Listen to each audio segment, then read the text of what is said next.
ഇപ്പൊ ഓരോ സ്റ്റേജസിലാണ് ഓക്സിജന്റെ ഒരു ഡെവലപ്മെന്റിനെ കുറിച്ച് ആലോചിച്ചതും ഇന്ന് ഇവിടെ എത്തി നിൽക്കുന്നുണ്ട്. ഇന്ന് ഈ ഒരു സ്റ്റേജിൽ എത്തിയിട്ട് ഇനി വാട്ട് നെക്സ്റ്റ് എന്നുള്ളൊരു പ്ലാൻ ഉണ്ടോ?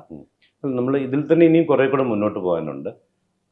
ഇനിയും കേരളത്തിൽ പല സ്ഥലത്തും നമ്മുടെ ഷോറൂം ഇല്ലാത്ത കുറേ സ്ഥലങ്ങളുണ്ട്. അപ്പോൾ അവിടേക്ക് നമ്മൾ എക്സ്പാൻഡ് ചെയ്ത് അവിടുത്തെ ആളുകളെയും കൂടെ സർവീസ് കൊടുക്കാനായിട്ട് എത്തേണ്ടതായിട്ടുണ്ട്.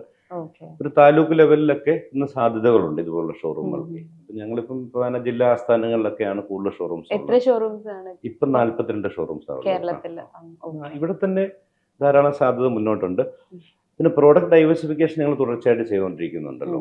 നമ്മൾ ആദ്യം ഡെസ്ക്ടോപ്പ് PC ആയിരുന്നു ഞങ്ങൾ വിറ്റുന്നത്, പിന്നീട് സ്മാർട്ട് ഫോണിലേക്ക് വന്നു, പിന്നെ ഹോം അപ്ലയൻസിലേക്ക്, എൻറ്റയർ ഹോം അപ്ലയൻസ് റേഞ്ചിലേക്ക് വന്നു. ഇനി നാളുകളിൽ ടെക്നോളജി പരമായിട്ടുള്ള അഡ്വാൻസ് ആയിട്ടുള്ള റോബോട്ട്സ് വരാം, അല്ലെങ്കിൽ അങ്ങനെ AI ഓറിയൻറ്റഡ് ആയിട്ടുള്ള ഡിവൈസുകൾ, ആർട്ടിഫിഷ്യൽ ഇൻ്റലിജൻസ് അധിഷ്ഠിതമായിട്ടുള്ള ധാരാളം പ്രൊഡക്റ്റുകൾ വരാനിരിക്കുന്നു. അതൊക്കെ R&Dയിൽ പല രാജ്യങ്ങളിലായിട്ടത് ഒരുങ്ങുന്നുണ്ടല്ലോ. ഇത്തരം പ്രൊഡക്റ്റുകളൊക്കെ ഏത് ടെക്നോളജി പ്രൊഡക്റ്റ് വന്നാലും ചെയ്യാനായിട്ട് പറ്റുന്നൊരു പ്ലാറ്റ്ഫോമായിട്ട് ഓക്സിജൻ ഇരിക്കുക തയ്യാറെടുത്ത്. അതാണ് ഞങ്ങൾ എപ്പോഴും അപ്ഡേറ്റ് ചെയ്തുകൊണ്ടിരിക്കുന്നത്. സ്റ്റാർട്ടിങ് തൊട്ട് ഇന്ന് വരെ ഫോളോ ചെയ്യുന്ന ഒരു ബിസിനസ് എത്തിക്സ് എന്താണ്? ഒന്ന്, നമ്മൾ ട്രാൻസ്പെറൻസിയാണ്. ഞങ്ങളെ സംബന്ധിച്ച് ലാഭം കുറഞ്ഞാലും അക്കൗണ്ടഡ് തുടങ്ങിയ അന്ന് മുതൽ ഇന്ന് വരെ അക്കൗണ്ടഡ് അല്ലാതെ ഒരു പ്രൊഡക്റ്റുകളും നമ്മൾ അന്നൊക്കെ വിത്തൗട്ട് ബില്ലൊക്കെ അന്നൊക്കെ പണ്ടൊക്കെ ഉണ്ടായിരുന്നല്ലോ, പണ്ടത്തെ കാലത്ത് ഗ്രേ മാർക്കറ്റൊക്കെ ഉണ്ട്. പക്ഷെ അപ്പോഴും നമ്മൾക്ക് വിത്ത് ബില്ലിൽ മാത്രമേ നമ്മൾ ബിസിനസ് ചെയ്തിട്ടുള്ളൂ. ഇപ്പം പിന്നെ എല്ലാം ഓൾറെഡി എല്ലാവരും അങ്ങനെ തന്നെയാണ്, ഇൻഡസ്ട്രിയിൽ എല്ലാവരും അങ്ങനെ തന്നെയാണ് ചെയ്യുന്നത്. പിന്നെ ട്രാൻസ്പെറൻസി ടു ദ കസ്റ്റമർ.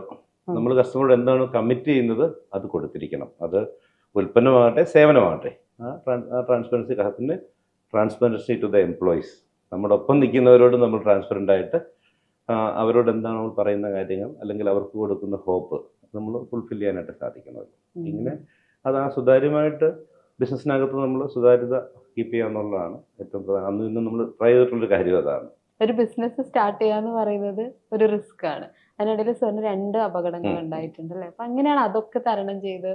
വാസ്തവത്തിൽ അതെല്ലാം പോസിറ്റീവായിട്ട് പിന്നീട് മാറി എന്നുള്ള. ഞാൻ എൻ്റെ ആദ്യത്തെ ആക്സിഡന്റ് ഉണ്ടായാണ് ഓക്സിജൻ എന്നുള്ള സ്ഥാപനം പിറവിയെടുത്തത്. ഇല്ലൊരു പക്ഷേ നമ്മൾ തമ്മിൽ ഇന്ന് അല്ലേ ഇവിടെ നിന്ന് സംസാരിക്കാൻ ഇടയില്ലല്ലോ. അപ്പോൾ ഞാൻ ആ ഡിസ്ട്രിബ്യൂഷൻ ഫേമുമായിട്ട് അങ്ങനെ തന്നെ കംഫർട്ടായിട്ട് അങ്ങനെ അങ്ങ് പോയേനെ, ഹോൾസെയിലിങ്ങുമായിട്ട്. ഇതൊരു ഇങ്ങനെ റീറ്റെയിൽ തുടങ്ങണം എന്നുള്ള ഒരു തോന്നൽ ഉണ്ടായത് ഞാൻ അങ്ങനെ ആക്സിഡൻ്റായി കിടക്കുന്ന സമയത്താണ്. ആ സാധ്യതകളൊക്കെ ചിന്തിക്കുന്നു, പിന്നെ ആ റിസ്ക് ഫാക്ടർ കുറയ്ക്കണം എന്നൊക്കെ ഉള്ള ചിന്ത.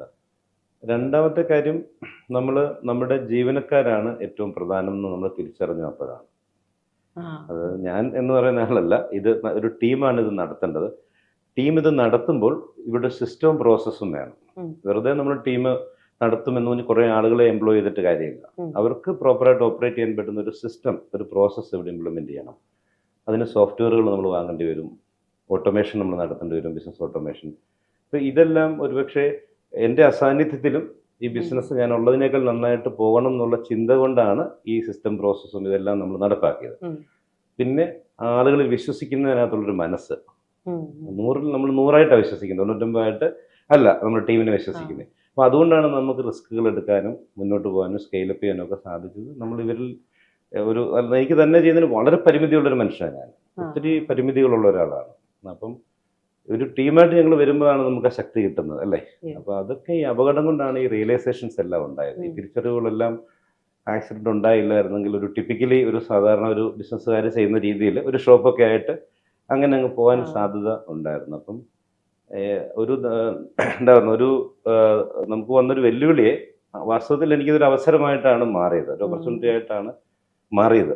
ഞാനതുകൊണ്ട് അതെ. അപ്പോൾ അതുകൊണ്ട് ഞാനത് വളരെ ഒരു പോസിറ്റീവായിട്ട് കാണുന്നു. അപകടം ഉണ്ടായതല്ല, അതിനുശേഷം നമുക്ക് വന്ന മാറ്റങ്ങൾ, ചിന്താഗതിയിൽ വന്ന മാറ്റങ്ങൾ.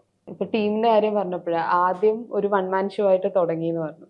പല ബിസിനസ്സുകാർ വെച്ചാൽ നമ്മള് ഇന്ന് സക്സസ് സ്റ്റോറി ആവാത്ത ചിലർക്ക് പറ്റുന്ന ഒരു പ്രശ്നം എന്നും അതൊരു 1 മാൻ ഷോ ആയിട്ട് തന്നെ കൊണ്ടുപോകാന്നുള്ളതായിരിക്കും അല്ലെ?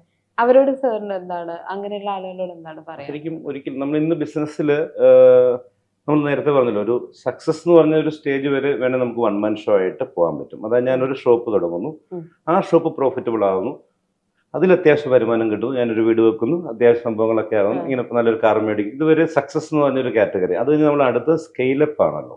ഈ സക്സസ് നമുക്ക് ലോങ് ടൈം ആയിട്ട് പിടിച്ചു നിർത്താൻ പറ്റില്ല, ഒരു ചെറിയ ലെവലിൽ.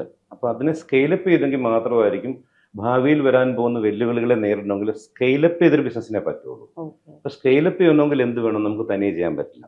ഞാനിരുന്ന് ചെയ്യുന്ന ആൾ, ഞാൻ തന്നെ എല്ലാ കസ്റ്റമറെ ഹാൻഡിൽ ചെയ്യുന്നു, ഞാൻ തന്നെ അതിന് മുഴുവൻ കാര്യങ്ങളും 360 ഡിഗ്രിയിൽ ഞാൻ തന്നെ ഇൻവോൾവ് ചെയ്യുന്നുള്ള ഒരു ഷോപ്പിൽ എനിക്ക് ചെയ്യാൻ പറ്റും.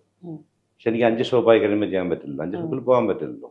അപ്പം ഈ പ്രൊമോട്ടർ അല്ലെങ്കിൽ തുടങ്ങുന്ന ആൾ എന്നുള്ളത് വിട്ടിട്ട് ഒരു ടീമും പിന്നെ ഒരു സിസ്റ്റവും പ്രോസസ്സും ഉണ്ടായാൽ നമുക്ക് സ്കെയിലപ്പ് ചെയ്യാൻ പറ്റും.